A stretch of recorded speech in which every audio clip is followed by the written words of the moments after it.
Nehemiah chapter 2. And it came to pass in the month Nisan, in the 20th year of Artaxerxes the king, that wine was before him, and I took up the wine and gave it unto the king. Now I had not been beforetime sat in his presence. Wherefore the king said unto me, Why is thou countenance sad, seeing thou art not sick? This is nothing else but sorrow of heart. Then I was very sore afraid. And said unto the king, Let the king live forever. Why should not my countenance be sad, when the city, the place of my father's sepulchres, lieth waste, and the gates thereof are consumed with fire? Then the king said unto me, For what dost thou make request? So I prayed to the God of heaven. And I said unto the king, If it please the king, and if thy servant have found favor in thy sight, that thou wouldest send me unto Judah, unto the city of my father's sepulchres, that I may build it. And the king said unto me, the queen also sitting by him, For how long shall thy journey be, and when wilt thou return? So it pleased the king to send me, and I set him a time.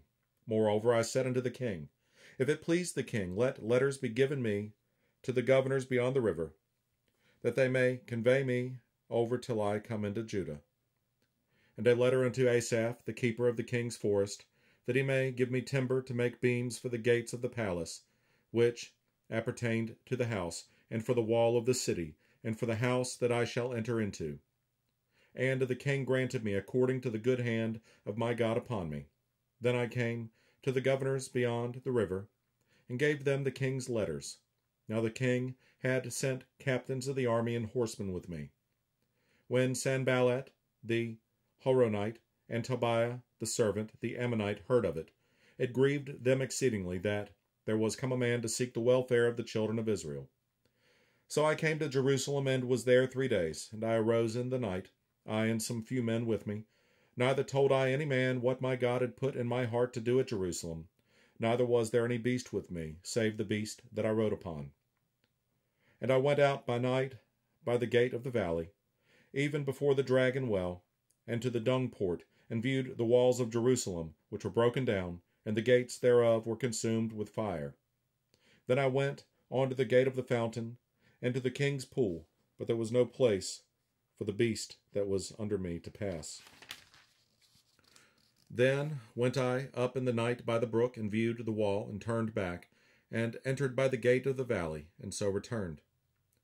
And the rulers knew not whither I went, or what I did, neither had I as yet told it to the Jews, nor to the priests, nor to the nobles, nor to the rulers, nor to the rest that did the work. Then said I unto them, Ye see the distress that we are in, how Jerusalem lieth waste, and the gates thereof are burned with fire. Come, and let us build up the wall of Jerusalem, that we be no more a reproach. Then I told them of the hand of my God, which was good upon me, as also the king's words that he had spoken unto me. And they said, Let us rise up and build. So they strengthened their hands for this good work. But when Sanballat the Horonite, and Tobiah the servant, the Ammonite, and Geshem the Arabian heard it, they laughed us to scorn, and despised us, and said, What is this thing that ye do? Will ye rebel against the king? Then answered I them, and said unto them, The God of heaven, he will prosper us. Therefore we his servants will arise and build. But ye have no portion, nor right, nor memorial in Jerusalem.